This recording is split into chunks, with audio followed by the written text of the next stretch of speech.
O setor bancário é uma das indústrias mais antigas e justamente o setor bancário, na forma que conhecemos hoje, começou por volta do ano 2000 a.C. Louco, né? Começou com comerciantes fazendo empréstimos de grãos a agricultores e comerciantes, enquanto transportavam mercadorias entre as cidades.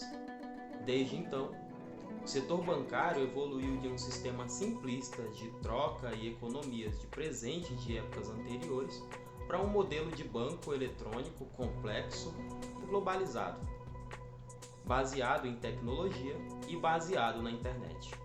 Hoje a gente vai viajar através dos principais eventos e desenvolvimentos na história do setor bancário. Se você ficou curioso, então não sai daí que eu vou te contar tudo. Fala pessoal, e aí? Tudo bem com vocês? Eu sou Aldair Santos e sejam todos bem-vindos ao Mundo Remoto, o seu canal.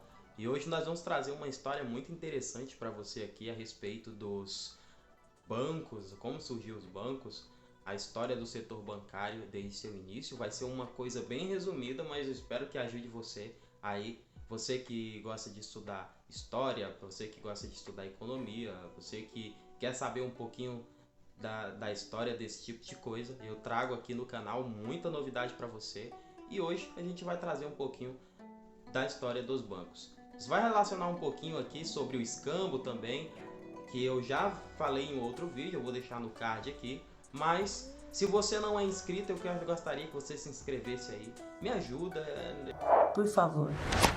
E eu tenho certeza que você vai ficar. Nós acreditamos em você. Eu tenho nos últimos vídeos pedindo bastante, não custa nada, né? Pedir de graça e eu tô trazendo informação aqui pra você.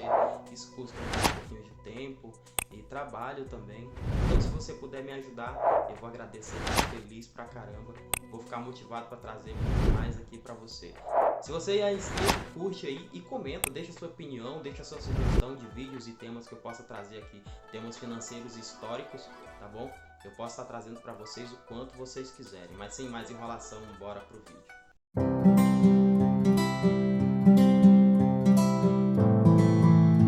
A história dos bancos, ela começou por volta do ano de 2000 a.C., quando os comerciantes fizeram empréstimos de grãos para os agricultores. E comerciantes começaram a transportar mercadorias entre as cidades, nas áreas da Síria e da Babilônia. O Código de Hammurabi, por exemplo, ele é datado de cerca de 1772 a.C.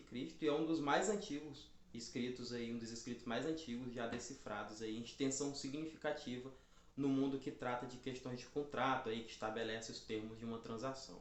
E esse código também, ele inclui procedimentos padronizados aí para lidar com empréstimos de juros e garantias. Para a gente ter uma ideia mais sobre isso, mais tarde na Grécia Antiga e também durante o Império Romano, os credores baseados em templos, eles fizeram empréstimos e começaram a aceitar depósitos. As atividades bancárias na Grécia são mais variadas e sofisticadas do que naquela época ou de que em qualquer época ou sociedade anterior.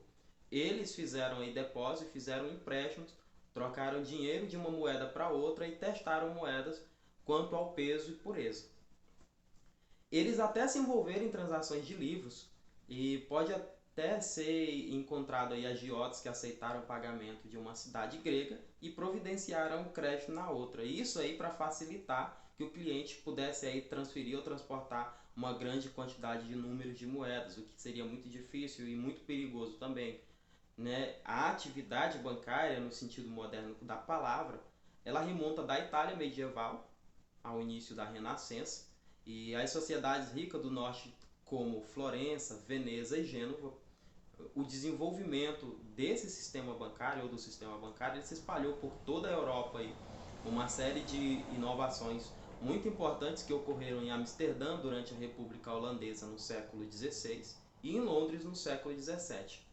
Alguns dos sistemas anteriores eles facilitaram o comércio de bens e foram aí o sistema de troca de economias de presentes.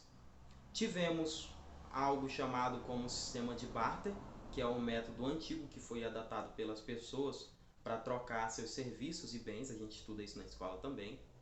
Esse sistema ele foi usado por séculos antes da invenção do dinheiro e as pessoas costumavam trocar bens ou serviços por outros bens ou serviços em troca. A vantagem da troca é que não envolve dinheiro. Você pode comprar um item em troca de outra coisa que você tem atualmente, mas não quer. E o sistema de troca ele foi uma das primeiras formas de negociação, que é o que a gente conhece como escambo, que está no vídeo no card, e facilitou a troca de bens e serviços, pois o dinheiro ele não foi inventado naqueles tempos. O sistema de troca ele está em uso em todo mundo até hoje, há séculos, e não vai parar. A invenção do dinheiro não resultou no fim desse serviço de troca e nem vai findar, né? Durante o século XX, os desenvolvimentos em telecomunicações e computações, eles resultaram em grandes mudanças na maneira como os bancos eles operam ou operavam e permitiam que eles aumentassem drasticamente o tamanho e distribuição geográfica. A crise financeira dos anos 2000, por exemplo, ele viu um número significativo de falência de bancos, incluindo alguns bancos maiores aí, um dos maiores bancos do mundo. Mas a gente vai ver por parte, porque no início da década de 20, de 30, em 1929, que foi o período em que aconteceu aí a Grande Depressão, a crise econômica de 29, os bancos, corretoras estavam operando aí com requisitos de margem de 10%.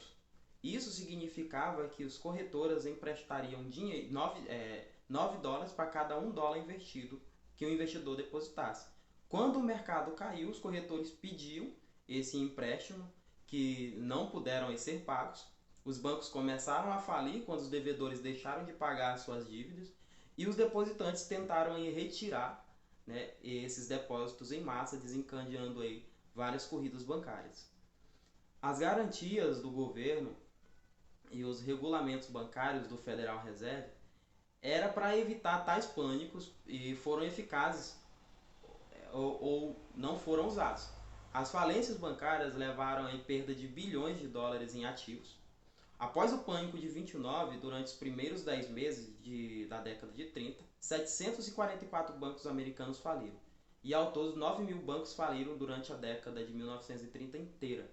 A depressão é considerada um dos fatores que levaram à Segunda Guerra Mundial, e o período de recuperação do pós-guerra viu aí os governos assumirem um papel mais ativo e maior no setor bancário, levando um aumento da regulamentação, é claro. Em resposta a esses muitos países, aumentaram aí significativamente a regulamentação financeira também e estabeleceram agências reguladoras para improvisar aí operações bancárias durante o período do pós-guerra.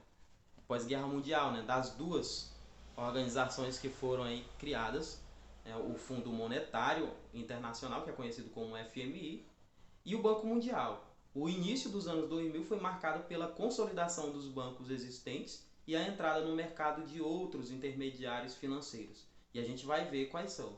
As instituições financeiras não bancárias, né? Grandes players corporativos se aventuraram aí na comunidade de serviços financeiros, oferecendo concorrência a bancos já estabelecidos, e os principais serviços oferecidos incluíam seguros, pensões, mútuos, fundos de mercado monetário, empréstimos e créditos de títulos e várias outras coisas aí. Então, esse processo de inovação financeira, ele avançou grandiosamente aí na primeira década do século 21, e os bancos exploraram outros instrumentos financeiros rentáveis, diversificando aí os negócios dos bancos. E isso teve um impacto positivo no bem-estar econômico e no setor bancário, é claro. Essa década marcou o início de uma era em que a distinção entre diferentes instituições financeiras, bancárias e não bancárias, ela está gradualmente desaparecendo. Hoje a gente vê que os avanços tecnológicos durante a década mudaram a forma como os bancos operam, as agências bancárias tradicionais, pela internet e pelo e-bank, e os bancos digitais que a gente vê hoje, e parecidos, similares. O impacto da crise financeira global e os ataques terroristas de 11 de setembro de 2001 tiveram um impacto grandioso aí no setor bancário. Houve muitas mudanças nesse setor, né, nos últimos 10 anos. De 2010 para cá a gente vê muita coisa. Os bancos têm coletado grandes quantidades de dados sobre clientes, canais de finança, risco à disponibilidade de tecnologia analítica, e abriu aí um meio de gerenciar e analisar dados com eficiência. A segurança, privacidade e prevenção de fraudes, elas se tornaram uma área de foco principal e muitas medidas foram tomadas nesse sentido. Os bancos, hoje, eles estão cada vez se modernizando e esses bancos físicos antigos que já eram consolidados, eles podem ficar para trás se eles não correrem contra o tempo para alcançarem os novos que já se adaptaram a essa nova tecnologia de hoje. A gente vê no Brasil que o Banco do Brasil e a Caixa Econômica estão tentando aos poucos se adaptarem a isso, mas aí tem muitas unidades físicas que precisam se manter ainda, mas aos poucos isso vai desaparecendo. Quem sabe daqui a 10 anos a gente já não vê unidades, já não possa mais existir unidades físicas bancárias. Tudo vai ser pela internet e como tudo hoje é digital, fica aí a história dos bancos, desde como surgiu os bancos até os dias de hoje. Se você gostou, deixa seu like aí e o seu comentário. O que você achou? Você já usa cartão, bancos digitais? Fala aí, sugere um tema aí que a gente tem para trazer para você e a gente vai trazer com muito gosto, tá bom? Mas era isso que eu tinha para dizer. Até mais e tchau, muito obrigado.